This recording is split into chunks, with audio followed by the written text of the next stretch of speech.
Good Andrea? morning. Yes, thank you, Susie. Good morning, everyone. I apologize for coming in. It is Friday, and I totally just forgot that I had to be in here right at 9:30. So welcome back, everyone. It's great to see you all.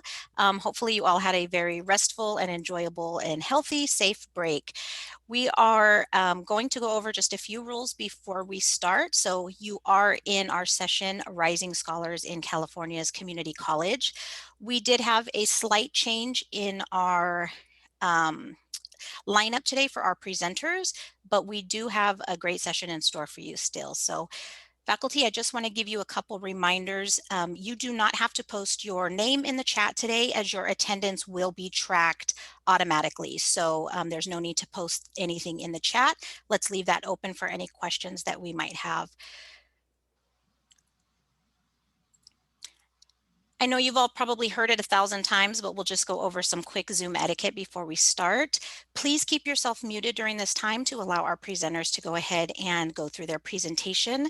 If you have any questions, you can go ahead and post them in the chat. We will have an opportunity for you to ask presenters later where you might be able to unmute yourself and ask those. Since you are going to be attending quite a few sessions today, make sure that you fill out your evaluation either at the end of your session or at the end of your day, and that is located in your online event guide. So make sure that you check that out. I will now turn it over to our presenters. Please welcome FCC's VP of Ed Services, Dr. Robert Pimentel, and Student Equity Director, Dr. Ray Ramirez. Thank you. Good morning, everyone. Yesterday around 4 o'clock in the afternoon, we received news that our presenter was not going to be able to make it today. So Dr. Ramirez and I decided that we would take over the session and try to do as best as we could with what we have. We do have the formerly incarcerated program, the Rising Scholars program here on campus. So it wasn't too hard to come up with a presentation to explain some of the services and some of the history on the project. So with that, my name is Robert Pimentel. I'm the Vice President of Educational Services and Institution Effectiveness here for Fresno City. And I will have Dr. Ramirez introduce himself now.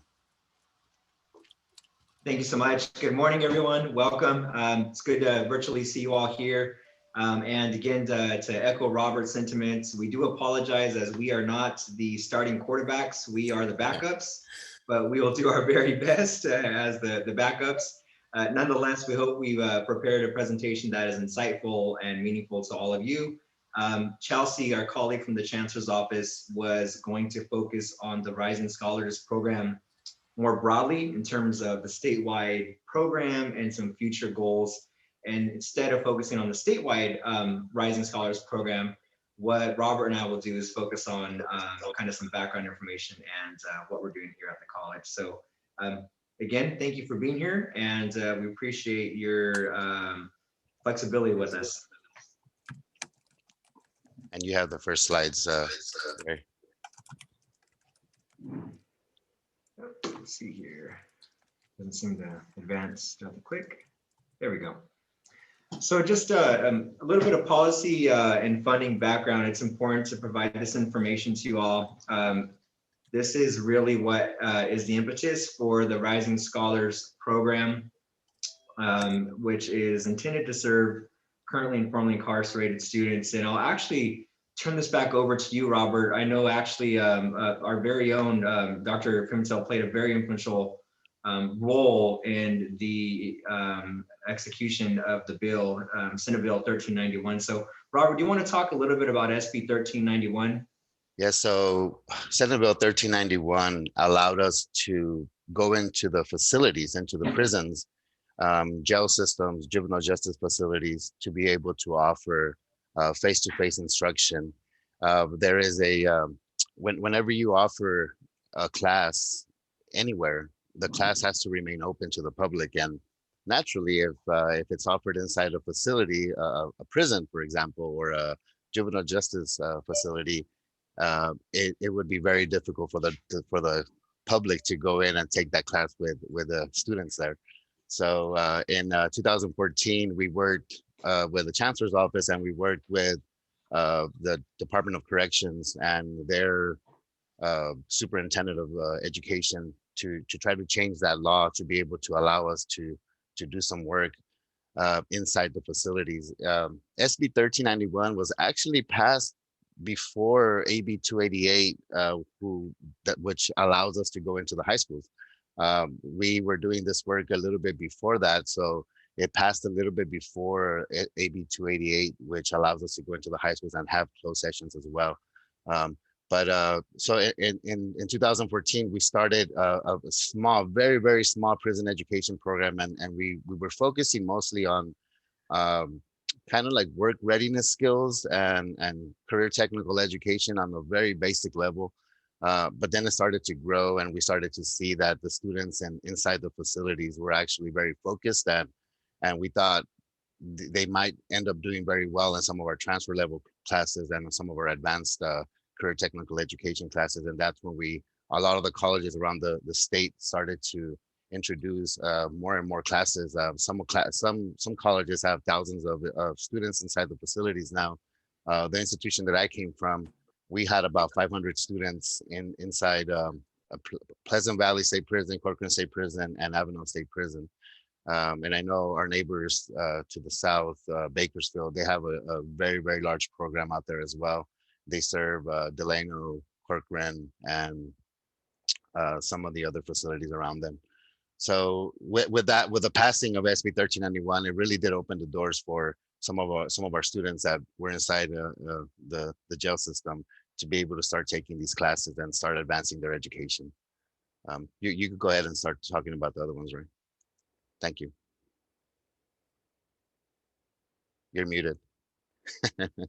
Of course. So with that, subsequently thereafter, AB 1809, this is the Student Equity and Achievement Program policy. It's the official title of that particular bill. That's essentially our student equity policy. And as part of that policy, it's stipulated in there an itemized contribution to colleges that either have established or want to establish programs to serve formerly incarcerated students and or teach face-to-face in local prisons and jails. This is an incredible start to something, and we'll talk more about the point of emphasis there in that it is a start. $5 million is actually not a lot to distribute to community colleges. And if you look at the next point here, Fresno City College, although we're proud to be one of 50 grant recipients, and at the time this was dispersed, there were 114 community colleges. So that's an important point of emphasis, right? Albeit great, it's not a whole lot. And so our current allocation for the Rising Scholars Program, which is intended to serve and help foster success for formerly incarcerated students, is only $113,000. And the reason why you see the total resources of $308,000 is because the match part, which is $199,000 or 199.5, that match is essentially money that is not, it's not cash, right? It's not dispersed to the college. The match has to manifest itself in ways that some to 199 based on personnel who are helping out with the design, implementation of our Rising Scholars Program at the college. So that's by and large like personnel. So faculty, counselors, and administrators who help with the program. The percentage of their work that goes to helping implement and execute this grant, we document that, we report it, and at the end of the grant reporting period, it has to sum to that total amount of 199. So when you see the total resources of $308,000, it is true. Although really the money we have to work with this program is only $113,000. So and another important point of emphasis, although we're talking about this Rising Scholars Program that's for formerly incarcerated students, we know that the college has been serving our formerly incarcerated students and system impacted students, right? Individuals that aren't formerly incarcerated but have been impacted by family members or loved ones who have been incarcerated themselves. They have been receiving services guidance and a lot of mentorship through student services programs. And Robert and I want to give a special acknowledgement to, I'm not sure if they're here, but Mark McNiff, Ernie Garcia, and Sean Henderson. I know that they have played very influential roles in some of our student services programs, more specifically in the OPNS. And really, those are the pioneers in terms of people who have been focused on this population for a long time, well before we received these funds a little over a year ago.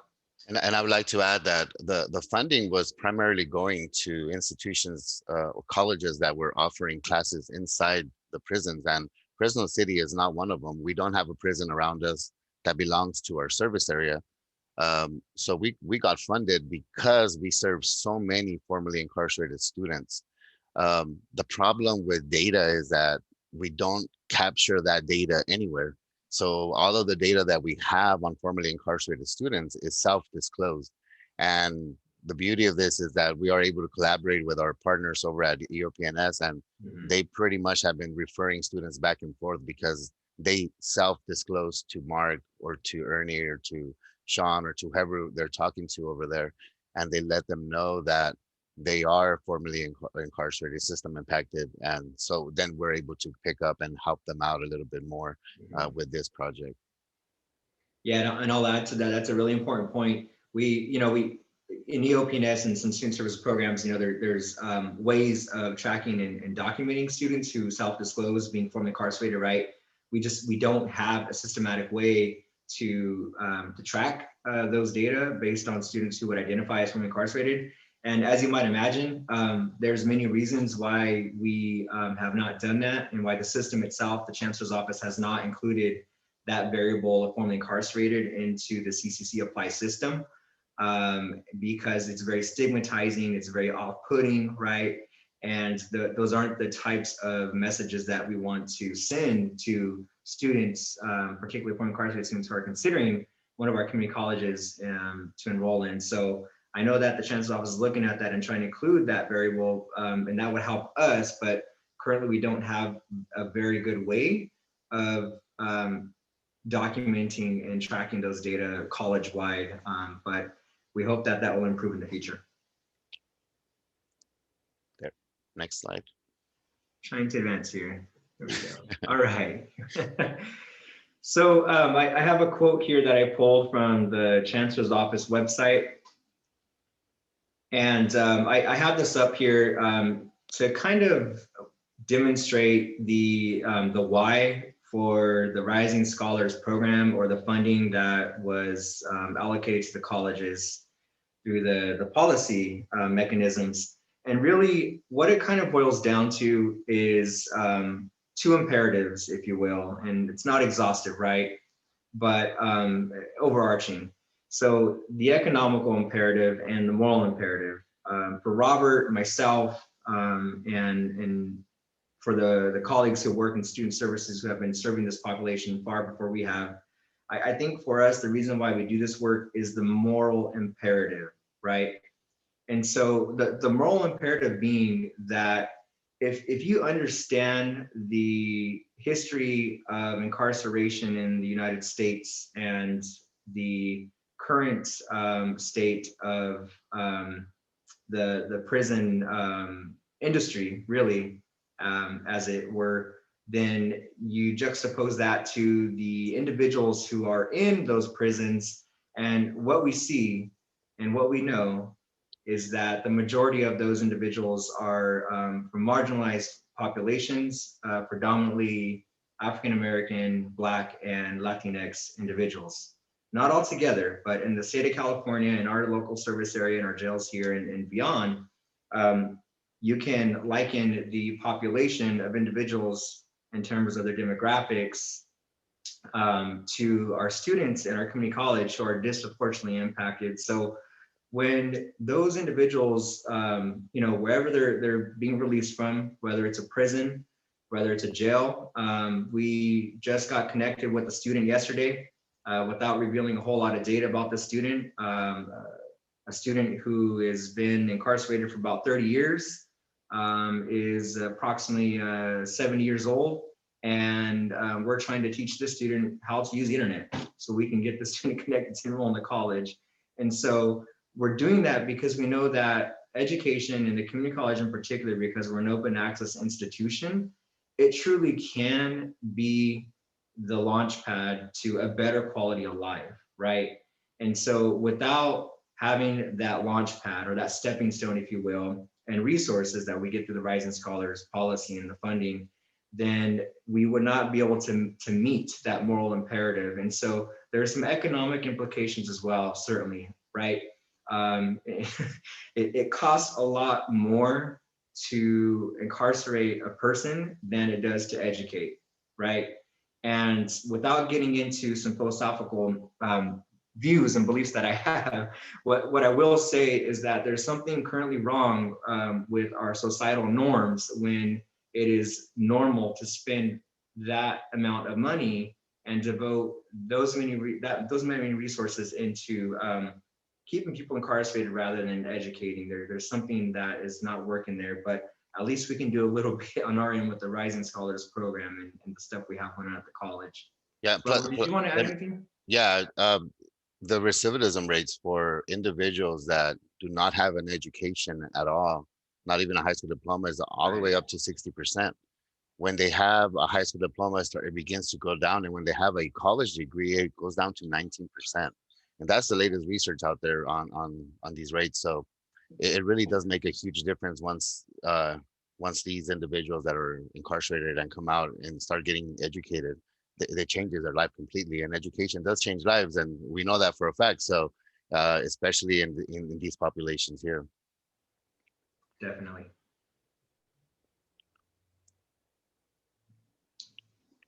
All right, Robert, that's you. So when we wrote this grant, we had many conversations with our EOP&S colleagues, and we wanted to make sure that we were on the right track, because I was brand new to the college when we started writing this. I was here for a few months, and I really wanted to bring some of the work that I had done in my previous institution with me, and really have a passion for serving this population of students, because we know that education makes a huge difference in their lives. So when we started to look at this grant, we were really looking at what kind of support systems can we create for our students here on campus so that they feel safe. There's nothing better for them than to have some type of mentorship or some type of person that they could come to that has a similar experience than they do. Of course, I don't know what it's like to be incarcerated. I've never been incarcerated myself. But others on campus have been, and when you are able to make those connections and they understand the lifestyle, it really does make a huge difference. So when we wrote our grant, we wrote that with that in mind. Right before we were shutting down, we had obtained a space where we were going to have a counselor sit in that has very similar experiences, that will be able to connect with them, and would be able to give these students their classes and be able to make them feel safe, and in a place for them to come and do homework and use a computer and do things like that. So success, that's kind of all that we're looking at. We also wanted to make sure that we provided resources for them to be able to come into their communities and be successful. A lot of the times, the basic necessities is what they need. One of the things that we hear the most is that they need socks, when they get out of jail, and you would never think of little things like that until you start getting to know the population. Right. They come out with $250, and that's $250 that they're supposed to make last until they get a job. $250 you could go spend at Save Mart in one day that you go in to buy food. It's really expensive. So for us, being able to make those connections and having these mentors connect them to services on campus, services off campus. Dr. Ramirez and I, we do a lot of community work. We're out there trying to figure out how can we provide more services to our student populations, not just our formerly incarcerated, but we do have these projects that we work with every day. So we want to make sure that we are providing food, housing assistance, substance abuse, counseling, mental health counseling, stuff like that. So we're able to connect with them.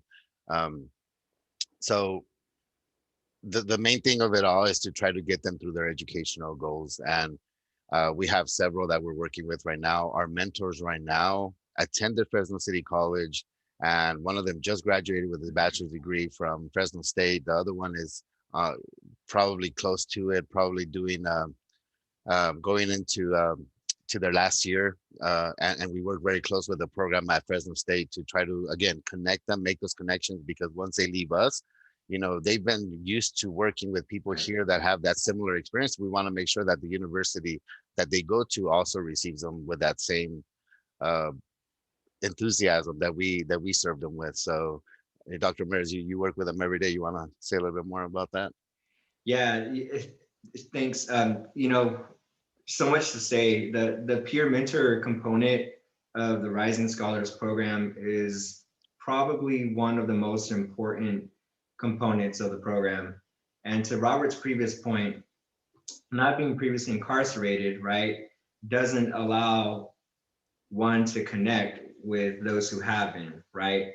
And simply put, when someone who is in a position of leadership and or authority, right, such as our peer mentors, particularly in the eyes of formerly incarcerated students, right, and they can share a similar lived experience that they have gone through, there is a natural, organic, if you will, rapport that is almost automatically established. And as I've heard from some of our students in the program and our peer mentors, they don't even have to talk to each other. Sometimes they know, as it's been reported to me, they know when someone has been previously incarcerated on campus. And because of that, the peer mentors will spark up a conversation with students, just a friendly conversation that will open the door for a deeper conversation about their experience that leads to discussions about being formerly incarcerated. And our peer mentors, for example, Alex Banda and Victoria Rocha, will say, hey, we have a program that is specifically designed to provide peer mentoring and guidance for formerly incarcerated students. And so that is something that I could never do, Robert could never do, and certainly not a counselor or a faculty colleague, you know, if they don't have that similar shared and lived experience as our formerly incarcerated students, right? And so that is something that is very, very fundamental to the Rising Scholars Program. It plays a very, very important role in recruiting students. And we've had some challenges during this pandemic, certainly, as we've had across the board in education and you know, society at large. But what I can say is that if we didn't have our peer mentors right now, our retention and recruitment efforts for the Rising Scholars Program would be in a worse condition. The peer mentors have played a pivotal role in really keeping the program going. So they're very important to the program.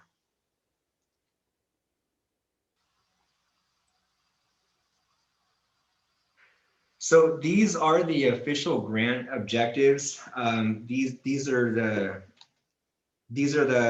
the intent of the grant, if you will. So by receiving the funds, our college has to, in our programming, has to include these elements. Not all of the elements, but we do have to speak to what we're including when we report, for example, and if we're not including any of these components, we have to report out why we're not including these components.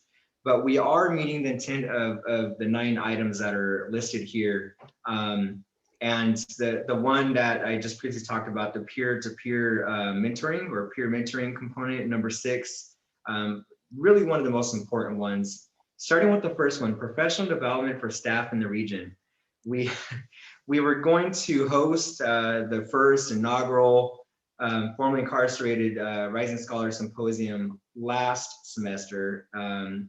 And we couldn't do that because of the transition from the college going to online and remote learning. We were going to host a really wonderful event, and instead of hosting it then, we postponed it. We could have done it virtually online, but we didn't want to rush things, not have an experience of how to use the virtual platforms. We have a better understanding of how to use those platforms and how to facilitate sessions and even professional development, especially with our professional development team and others. So we do have the Rising Scholars Symposium coming up, the Formerly Incarcerated Symposium coming up this semester. And I'm going to ask, because the data slipped in my mind, is Gloria, Victoria, Alex, and or Celia on the Flex Day presentation with us? If someone can just pop the date in the chat, maybe. I believe a few of you were here. That the data slipped in my mind, but Yes, I'd appreciate. it's April, let me see, April 15th and 16th. 15th and 16th, yes. There it is. Perfect. Great. So April 15 and 16 is when we're going to have our formerly incarcerated student symposium. It's going to be a 2-day symposium.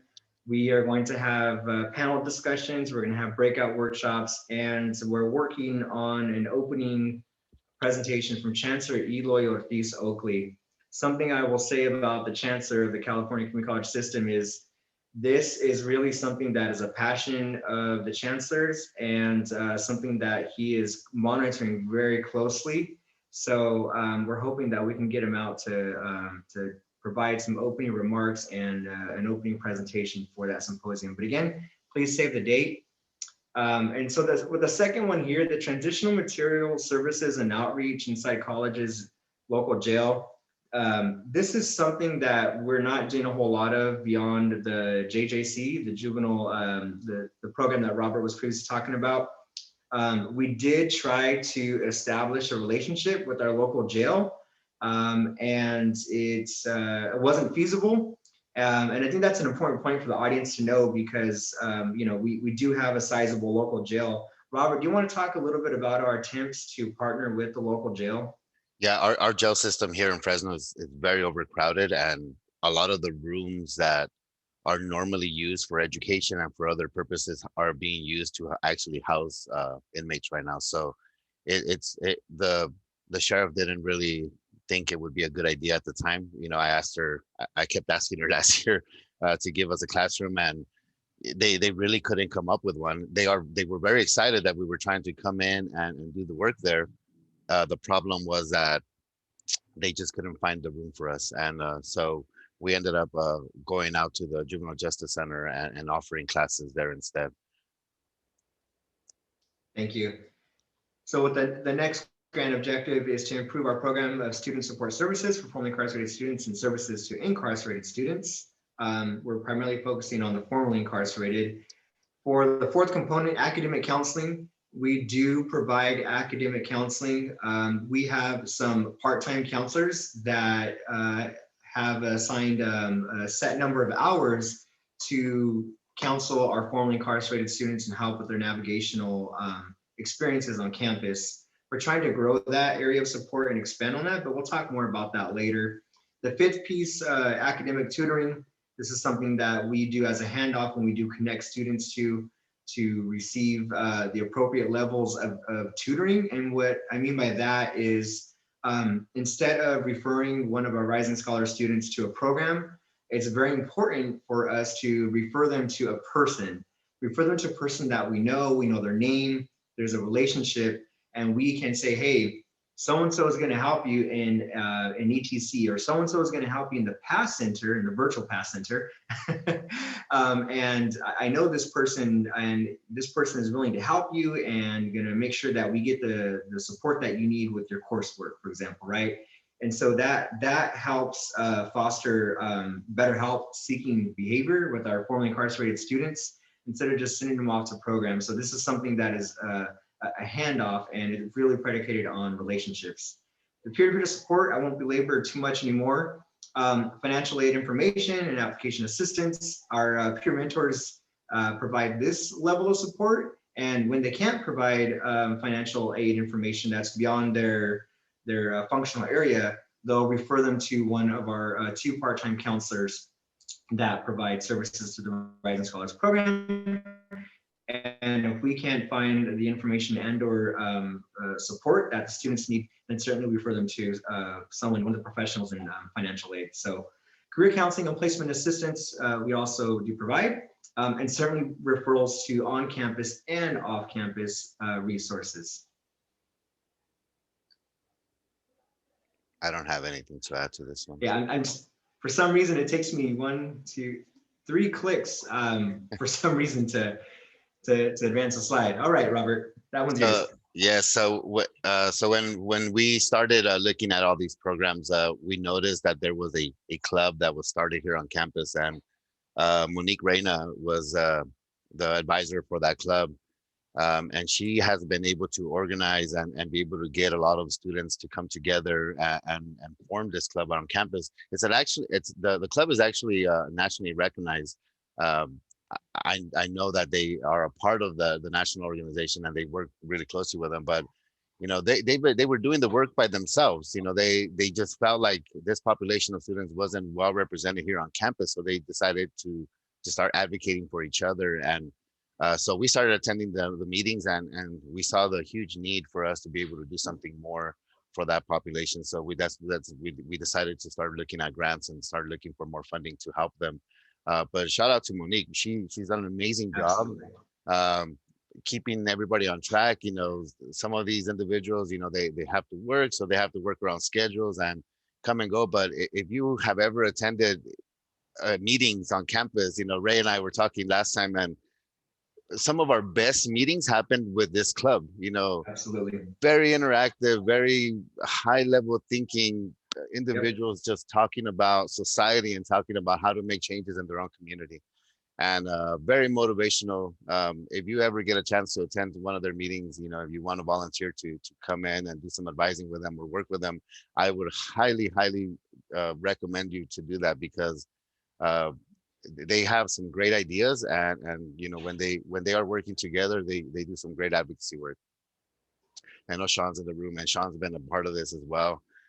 He's been very supportive of them. He's been able to open some doors for them to make sure that the club continues to operate and to have members and to be able to have some money and to do some fundraising. So shout out to you, Sean, for doing that and helping them out. Next slide. So earlier we talked about some of the previous work that we had done with incarcerated and formerly incarcerated students.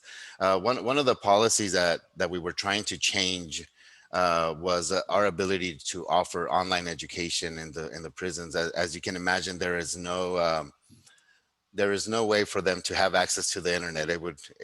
For some reason, they felt that it was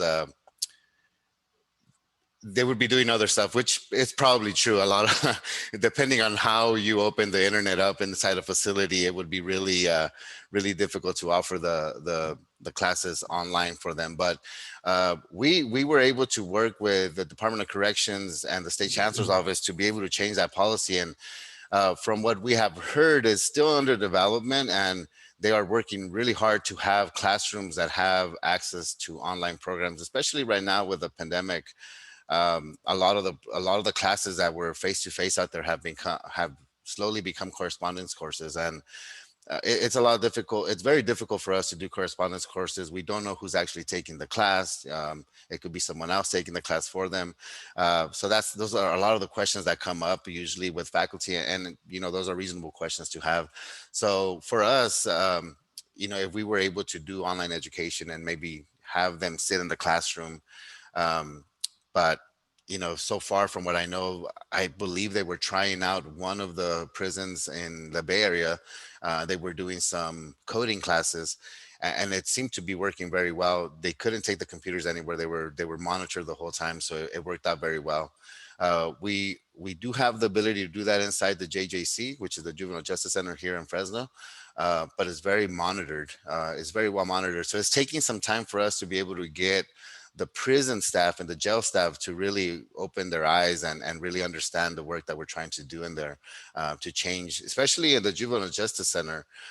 Some of the work that we're doing there, that's been our biggest barrier. It hasn't been anything other than the mindset of some of the folks that have never experienced us offering education to these kids. So for them, it's a big deal, and it's trying to change their mindset again to try to understand that it's important for them to get educated, especially when they're younger. I'm going to go to the next slide. So some of the current work here that we have going on, of course, is the mentoring to formerly incarcerated students. And we highlighted some of the services that we provide. one thing I want to highlight right now is that, like everything we've been doing at Fresno City College in terms of counseling, advising, teaching, everything, right? With the onset of the pandemic and since then, we all had to adapt so quickly for something none of us could have ever anticipated, nor anticipated for how long we would have to sustain those adaptations and changes, right? Just to make sure that we can facilitate education with our students, right? We certainly had to do the same thing with the formerly incarcerated students program we have on campus. And what we did is we had to move everything virtually, obviously, and it has presented some challenges. And the challenges is not so much in the outreach and connecting with students. That has mostly been good. The challenge has been the students themselves and what they're experiencing. What we have found with many of our students, our Rising Scholar students, those that are formerly incarcerated, is they're juggling many responsibilities and increasingly responsible for things that they did not have to be mindful of previously, right? We have a student, for example, who wears many hats, a student who is a parent, the student is a principal, the student is a Fresno State student, a Fresno State College student, and the student is also trying to work, right? And so there's a lot going on, and there comes a time when students have to make a decision of, is my time more valuable in school and taking classes, or is it more valuable and providing care for my family, right? And so that's one of several stories, very sobering and heartbreaking stories that I've heard about our students in the program. And so the work has evolved currently, it will continue to evolve. And it's something that we're increasingly focusing on, is what we call our recruitment and retention efforts. So new students, and also trying to keep the current students that we have in the program. Because we know if we have them in the program, we know they're enrolled, and we know that they're going to your classes, and we know that they're going to your counseling sessions and meetings. And that's not what we need, that's what our students need, that's what the community needs, especially now in these very dark times. Dual enrollment efforts at the JJC. Robert talked about this a little bit. Robert, do you want to highlight anything else with the dual enrollment program we have at the JJC? Yes, we have been offering different cohorts, and we only offer counseling classes out there. We're starting with like Counseling 54 and some of those classes to be able to introduce callers to the students. The beauty of this class is that we do 15 student cohorts, cohorts of 15. We get about half of them that end up coming to Fresno City College right after they get out. And those are the older. I saw a question in the chat earlier. Some of those older students that are actually doing serving time there, they come out and they get connected with it with Focus Forward, which is that next bullet on the slide that you see there, is one of our partners. And they've been the ones that have been helping us kind of be the glue to how do we keep these students connected. So they have some mentors that work one-on-one with them as well. We wrote a grant with them last year, and we recently were awarded, so we'll be able to pick up some more mentors, and we have some really, really good ones coming in to work with these youth. But I would say about half of those students that take classes there, they end up coming to us right afterwards. And that's because, it's a sense of hope that they're getting when they're taking these classes. They take a class and they feel like, wait, I'm a college student in here, and I could actually take these classes, and it makes sense for me to continue to go. And we have an excellent instructor out there that keeps them very motivated. And as soon as they get out, they get connected to people here. So it's very interesting to see that. One of the things that I wanted to highlight is Ray talked about the disparities in the prison education, in not prison education, in the prison system. At Fresno City, when you go into a classroom, you see a lot of Hispanic students, you see a lot of white students, you see a lot of many students, but we don't see a lot of African American students. Our population is pretty low. And it's not because of anything else. The population of Fresno is about 7-10%, I believe. So it's not very high. when I went in for the first time to visit the JJC class, I go into every single one of the classes and talk to them. Um, Out of 15 students, I think 11 of them were African American. Um, I had never seen that before in a classroom. I did see that when I was at my previous institution and I visited the inmates, the classes inside the facilities in prison. About half of them were African American. So there's a huge disparity there. You know, we are. I was happy to see them there, and I was happy that they were, you know, trying to get an education. The problem that I mean, there's definitely way bigger issues beyond our control that are happening out there. But to see that, you know, 75% of the class, you know, was made up of African American was disheartening to me. I would say 12 of them were in the foster care system. And it's very similar when you go out to the prisons. You know, the majority of a lot of those guys have been in foster care.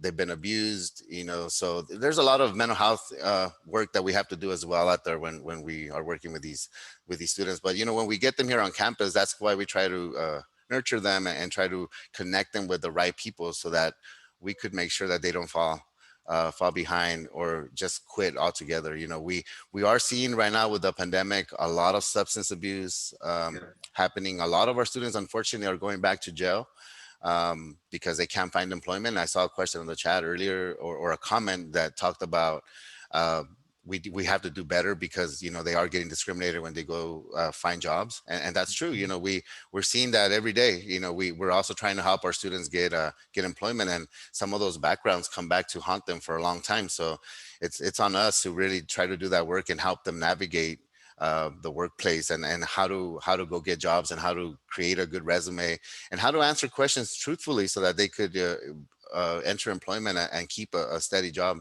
We don't want them to come to school and then not be able to get a job afterwards because they're coming here to better their lives. So I think I covered the Focus Forward piece. They're one of our partners, and some of the services that they offer are very similar to us. But if they have us and they have them, you know, they'll have us here on campus. It makes it a lot better for those students when they get out, because now they're connected here on campus with somebody that they know. Absolutely. Thank you, Robert. In addition to that, we also are able to provide housing and substance abuse counseling, not housing counseling, but housing and substance abuse counseling. And we're able to do so through a very unique grant, and unique being that we're one of few in the state to have this grant. And it's what we call the HOPE project, and that stands for Housing Opportunities Promote Education. And so through this grant, we're able to provide housing for students experiencing homelessness. And here's the unique kicker, right? We are able to define homelessness. So we're not constrained to state or federal definitions of homelessness. So with that flexibility, we're able to help a lot of formerly incarcerated students because, like Robert mentioned, this grant, this HOPE project, we also serve foster youth as well. There's a lot of overlap or intersectionality, if you will, in terms of previously incarcerated people, right? Many of which went through the foster youth system and at one point or another experienced homelessness, right? And so the overlap between the Rising Scholars Program and our HOPE project, by the way, this HOPE project, it's housed under the Equity Office in my department. We're able to provide those services, those referrals and resources. So we work very closely with each other to make sure that we're providing those resources to students who need them. And this is something that's unique. We just started this past semester. So with it being new, we are learning as we go how to improve outreach, how to improve recruitment, so we can make sure that we're getting students who need these services in time. So just to make one thing clear, this is not just for formerly incarcerated students. No. It's for any student that is experiencing homelessness. We, you know, fortunately for us, we work together with the projects are working hand in hand, so we are able to provide the services to our formerly incarcerated. But if you, as faculty members, hear that students are experiencing homelessness or they're about to lose their home because they can't pay the rent, you know, shoot an email to Dr. Ramirez and he'll be able to probably help them. We've helped several students last semester They were on the verge of losing their homes because they couldn't afford the rent because they lost their jobs or for whatever reason. So if you hear that any of your students are experiencing they're couch surfing or they're about to go homeless, please let us know and we'll try to do as much as we can to help them out. There's two different projects. One of them does require them to attend substance abuse counseling. That's of course if they have those issues. We have to do an assessment for that and make sure that they need those services. But with that other project, if they are experiencing substance abuse problems, they would need to. We could find them housing right away, and it's a shelter. And then they have to attend those substance abuse a program there to help them with their substance abuse issues. Thank you, Robert. And I also wanted to note that you're probably wondering, hey, how do I access this information? Where can I find information about these programs besides obviously contacting me or Robert? We're working on updating our college website right now.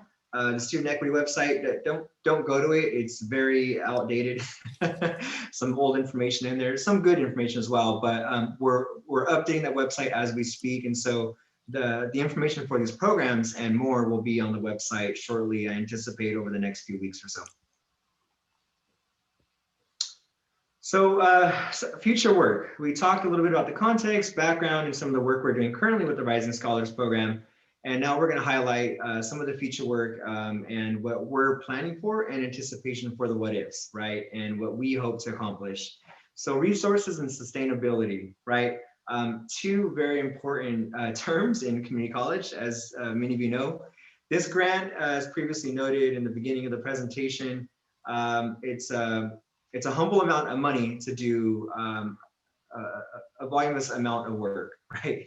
And so we have been seeking resources since we got that grant. And now we're talking about and planning, how do we sustain these efforts? And so that's something that is increasingly important and increasingly challenging in the current environment that we work in. And what I mean by that is just the budget, the budget situation right now for the California community colleges is worse than it was a year ago, right? And that's a simple way of summarizing what things are like now. What concerns me, and I know many of you, is not understanding what the state of budget and finances is going to look like for California community colleges next year and the year after that. And specifically, I mean for programming, right? And student support services such as the Rising Scholars Program. So because we can anticipate a decrease in funding across all mechanisms and funding sources, we have been seeking additional funding through grants and partnerships. And one of them is the California Community College Reinvestment Grant. This grant, it's a cooperative grant, meaning that it's between Fresno City College.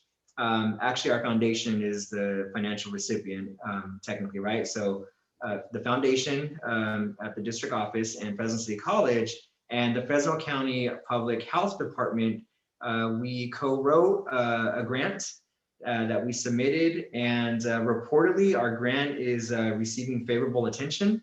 So if we receive this grant, we will receive up to, and Robert, jump in if I get the numbers and facts wrong here, but our college would receive for the Rising Scholars Program up to approximately $450,000 for 3 years, or over the course of 3 years.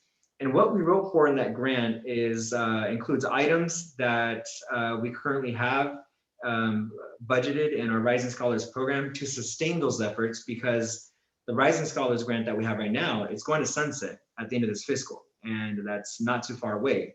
So with those funds, not only would we be able to sustain what we're currently doing, but what we wrote into that grant is a few items to expand the services and expand the programming for the Rising Scholars Program. So for example, we included some type of position that would assist with the coordination of the program, someone who has 100% time to run the program.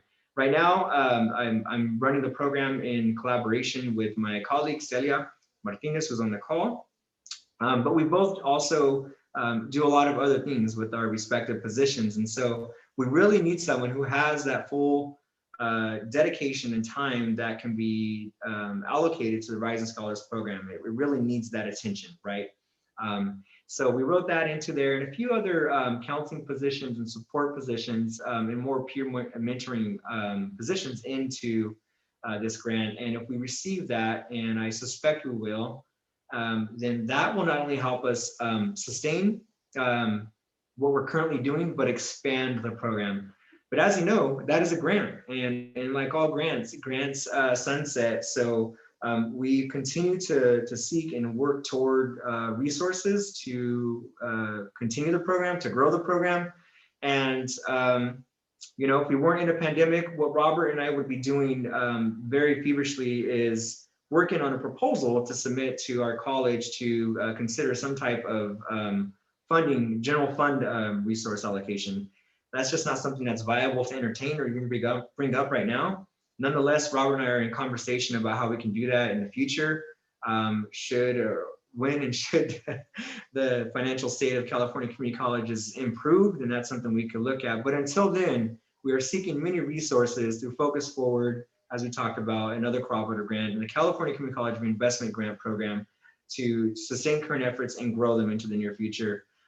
What I will also share is, in speaking with Chelsea, who is the starting quarterback and was going to present today and had an emergency come up, couldn't come. Chelsea disclosed to me in a recent call before the new year that although these grants, according to legislation, according to policy and the funding stream, we're supposed to sunset at the end of this year, it looks like the state might be able to tap into funding from another resource. So I'm not sure who's going to lose funding or where that's going to come from in another area in the state.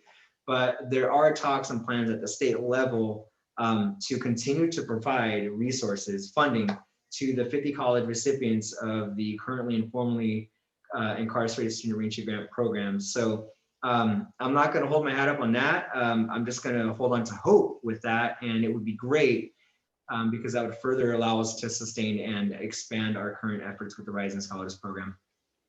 Great. Robert, do you want to add anything there? Well, besides that, some of the professional development that we have written into this grant is to really open opportunities for faculty to come and work with students and really experience that that interaction with our formerly incarcerated students. Oftentimes, when you don't have that experience, it's really, I mean, when I'll tell you, when the first time that I went into a prison and I was inside the facility, it was a little scary. I'm not gonna lie, it was a little scary because I didn't know what to expect.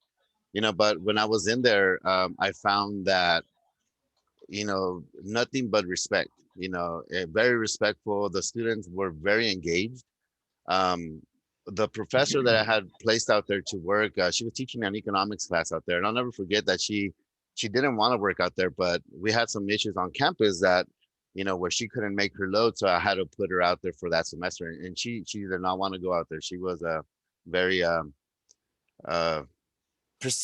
she told me many times, I don't want to work out there. It's just not the place for me. When she went out there and she was out there for 2 weeks, she told me to schedule her most of her classes out there if I could, because she just loved the population. She's like, these students are actually doing their homework. They read the material. They want more material to read. They're asking for more stuff. She's like, I really enjoy work teaching out there. If you could find more opportunities for me to teach out here, I would really appreciate it.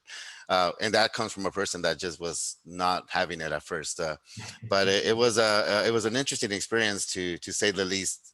But if you ever get an opportunity to go inside a facility and teach a class there, for those of you that are faculty members here on this webinar or training, you take the opportunity to do so. I think you'll find the experience very enlightening, and you will think of that population a lot differently, because I think that sometimes we just, you know, I judge people ahead of time before knowing what was going on.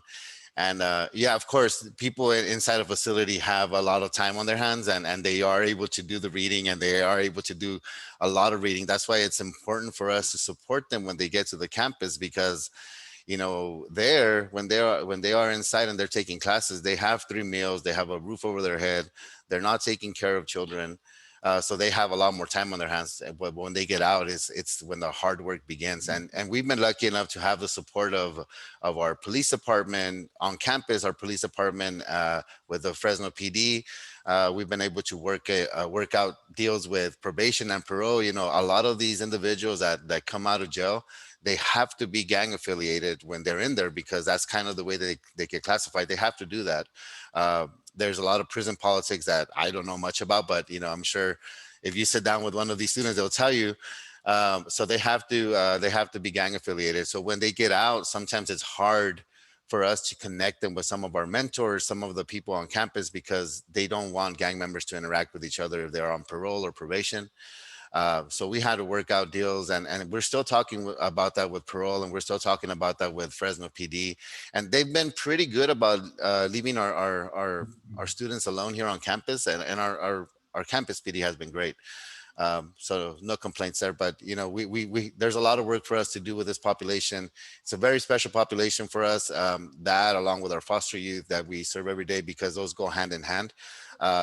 So for us, we have for me, it's one of those things, and you know, we do research. We're scheduled to write an article on them, and to continue to bring resources.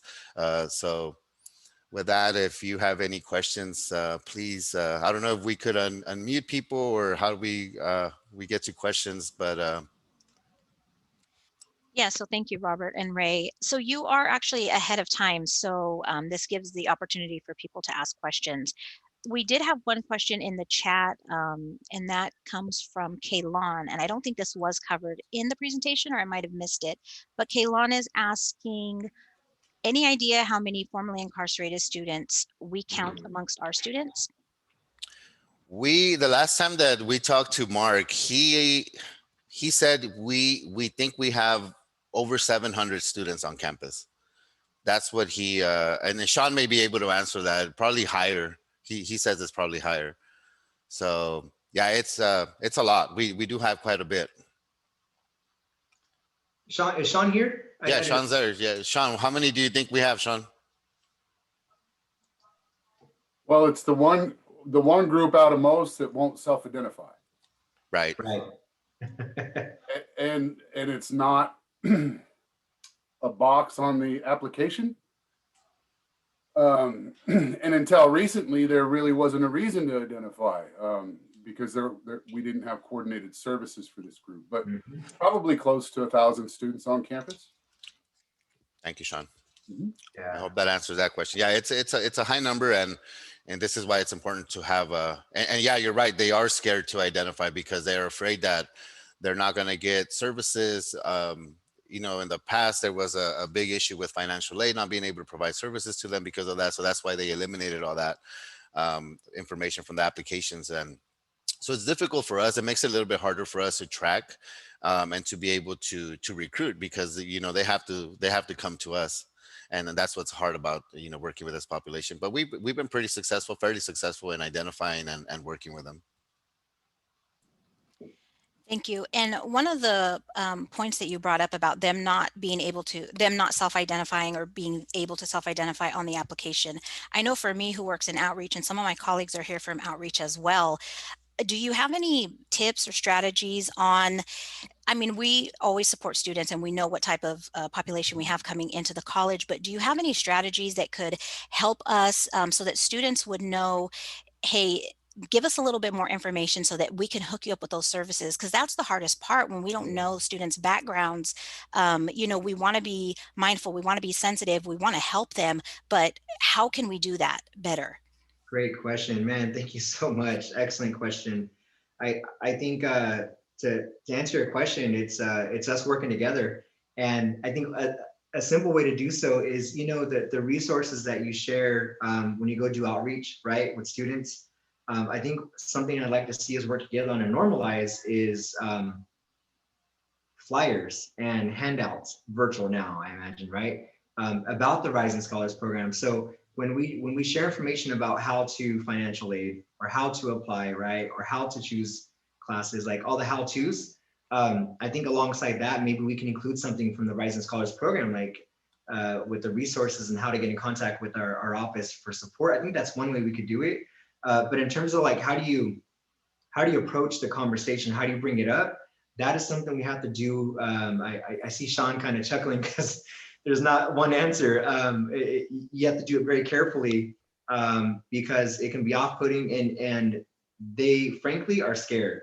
They're scared of what we will think. They're scared of what we will say, and probably more so, they're scared of what might happen to them, right?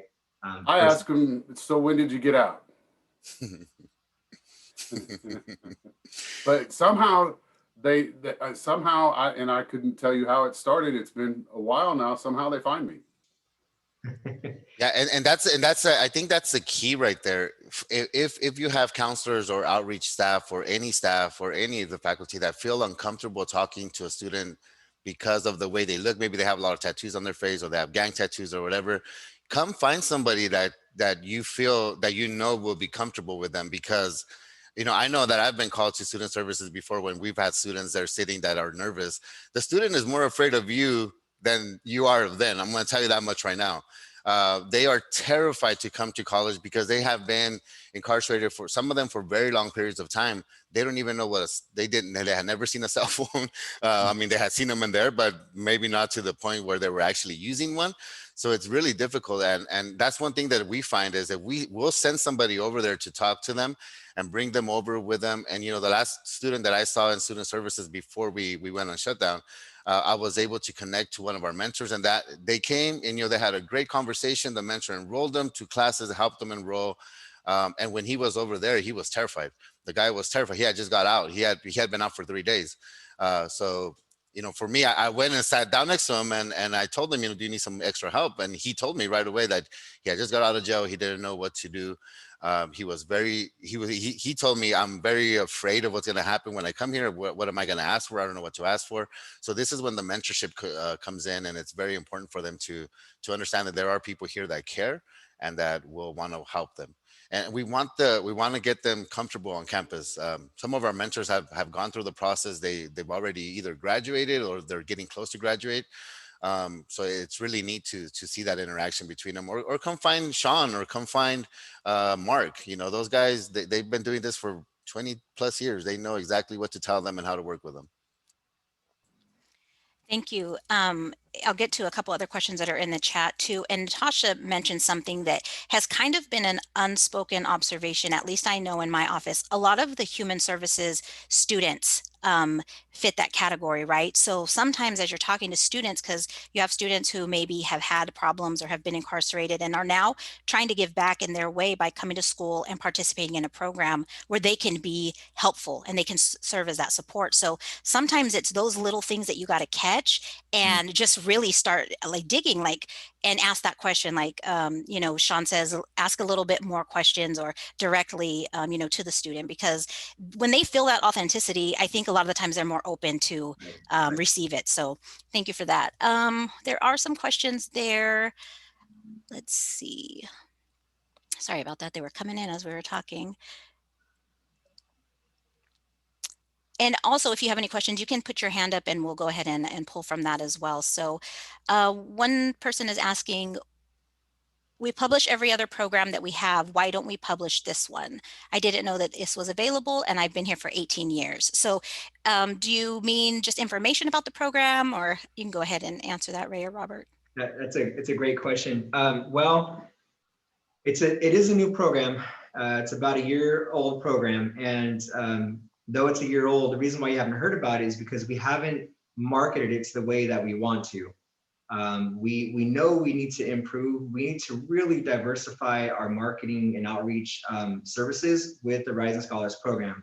And if we're already doing that, you would have heard about the Rising Scholars Program one way or another. And so it is such a thought question. Celia, my colleague who's on the call, we're working on that as we speak. We're working on social media platforms, and we're also working on something to send out to the college. And another way that we're hoping to amplify, if you will, the program across the campus is through our college student equity website. It is really outdated. There's so many things we need to include in there and update. And this is something we want to include in there. That way, not so you can just go seek it, right, and look up the website, but if you hear, if someone's talking about this program, you should be able to just go to Google and search for it.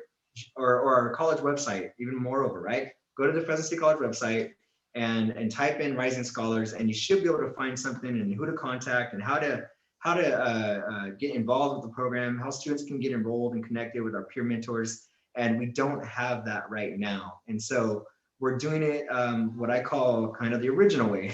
And it's like this, right? Communicatively, whether it's verbally, whether it's virtually or through email.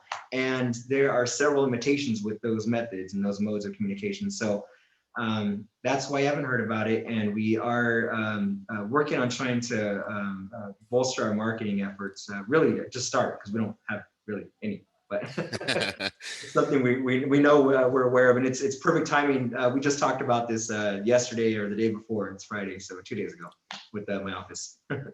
So there was a question on the chat about, do we have a ratio of males to females?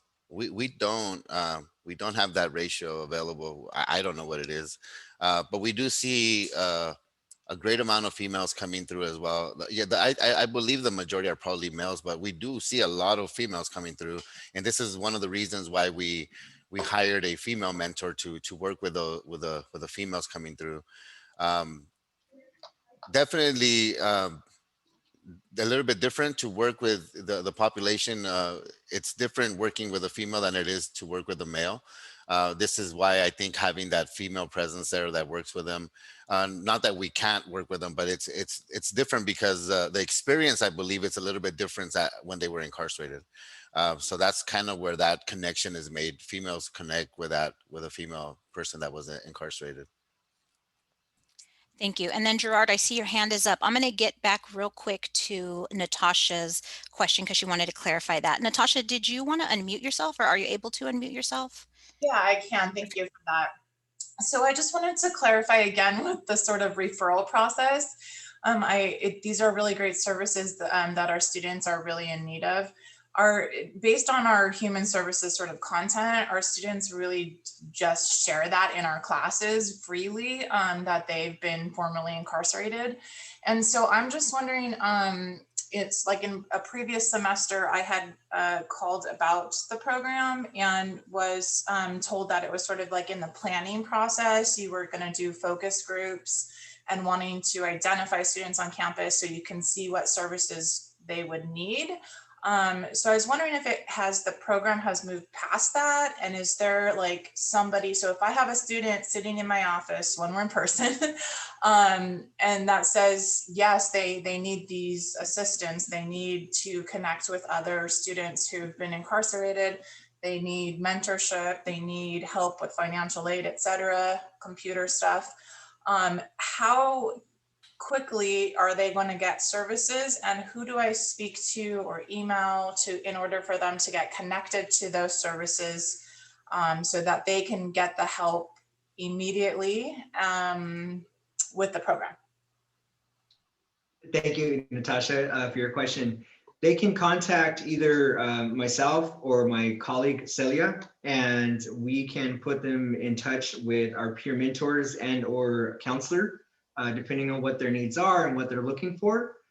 Through our part-time counselor, it's not a full part-time position, it's really a few hours of a part-time load.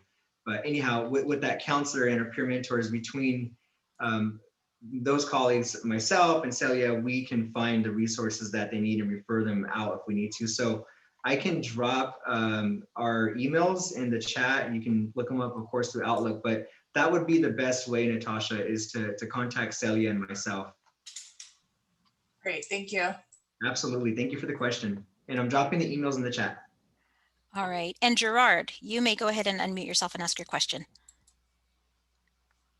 Hey, what's up, everyone? I'm really glad you guys are putting forth the effort to organize supporting these students, the student population. I have a comment, but then my real question. Comment is, it seems like it'd be natural to fold these services into equity efforts, and then given the large number of students, possibly some way into pathway efforts. But you guys handle those logistics and whatnot. You probably have thought about that.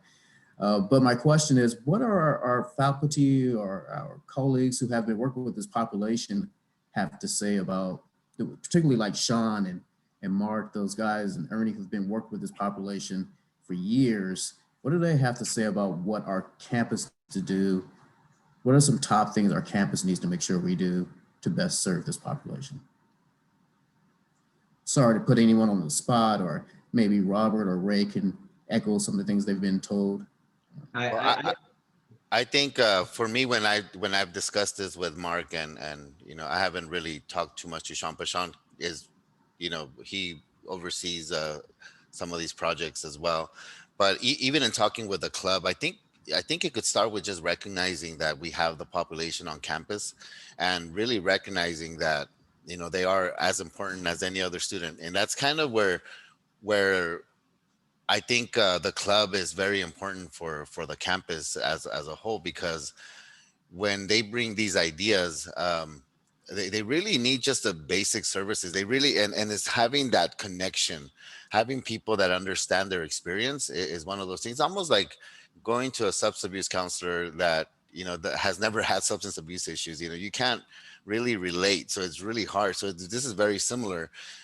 If you're working with somebody and they haven't had that experience, then there's no connection. So it's really hard. And a lot of the times we lose our students because they really can't connect with the persons that they're talking to, or they're simply afraid. They're afraid to continue to come back because they're given a runaround, or they feel that they're getting a runaround because they're not being helped like they believe they should. And it's not that anybody's doing it on purpose, but we have an antiquated system, and as educators, as you probably all know, it's probably easier to buy a car online than to register for classes sometimes. So for a person that doesn't have experience, going in to the system and registering, it could be very frightening. So to have somebody that is able to connect with them at the same level, they've been there, they've had that experience, and is able to guide them, and then is able to send them to certain people that they know will work with them, that means the world to them. So that's one of the things that we've been exploring. And how do we get counselors that really do work with them, that would work with them, that understand their experience? And it doesn't necessarily mean that they have to be formally incarcerated themselves. No, but they grew up in a way where they are able to understand the population better. And that's kind of what we want, is to make those connections. I think it makes a student feel comfortable, and it makes them continue their education. And Mark has been able to keep a lot of our students here on campus because of the way that he talks to them. He's genuine with them. He talks to them with respect, but he treats everybody the same. He treats them all like they are his kids. So that's one of the things that we need, is to show them love, and they'll stick around, because they want that respect. You have anything to add, Ray? No, I was going to defer to Sean, because it's a really great question that I brought up. Sean, what say you? Alex makes a good point. I think they're always waiting for someone to tap them on the shoulder and tell them they don't belong here. Mm-hmm. So just acknowledging that they are here and that they're welcome, I think, is a huge first step. I don't know that anybody carries a stigma more than a formerly incarcerated person. You go from being a human to being a criminal, and every stereotype that goes with it. The deck's really stacked against these folks. So just an ounce of care, and they don't really fit in with our 18 to 20-year-olds. The things that our formerly incarcerated students are focused on versus our young students out of high school, they're at such different places. So a place that they belong, that they fit in, I think is also something that the college can do. And I think Dr. Pimentel and Dr. Ramirez are doing a great job of carving that space out. Thanks, Sean. Thank you, Sean. And thank you to the presenters again. I want to be mindful of your time, because I know some of you have a very full schedule today, so we want to give you time to go to that. I don't know if Ray or Robert is able to stay on. Those of you who are finished, you are more than welcome to leave this session. Enjoy the rest of your day. Don't forget to fill out your online evaluation. And if you have any questions, you have the contact information from them. We will post this recording soon. Susie, I'm sure we'll be sending that out as a link, and we should be able to have all of the handouts that go with that. So the presentation. So thank you again for joining, everyone. Thank you, everyone. everyone.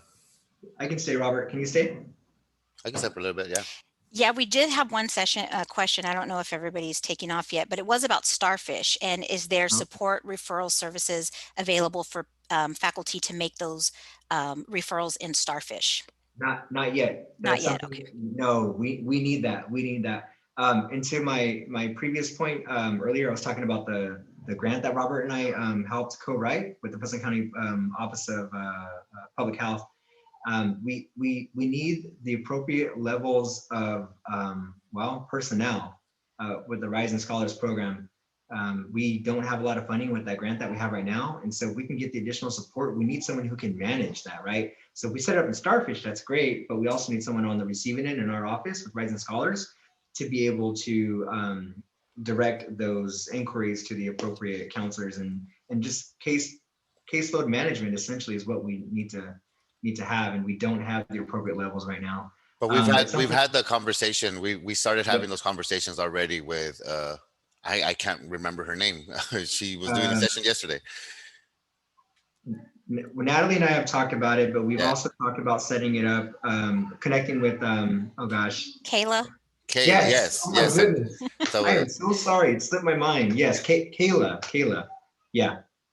Yeah, that's something we have talked about. We haven't done it yet. We need to though. Who asked that question?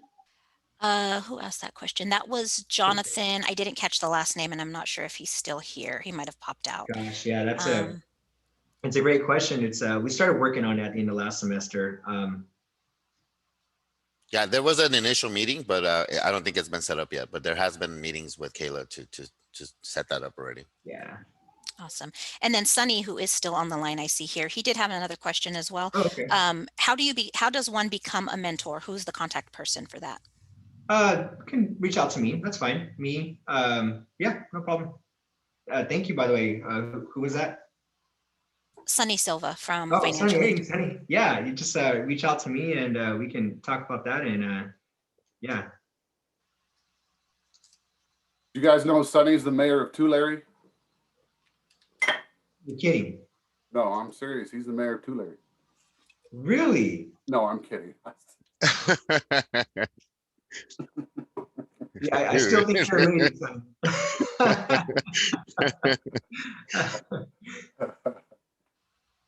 All right. Bye, everybody. All right. Bye, Sean. Bye, Sean. Thank you.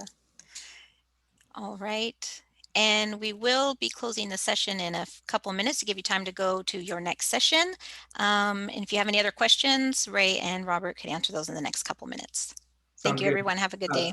Quick question for Susie. Do we email you the presentation? Because we didn't give it to you beforehand.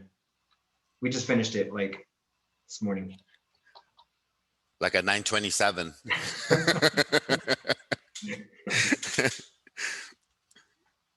You know what? I think she's in, but she's probably like in other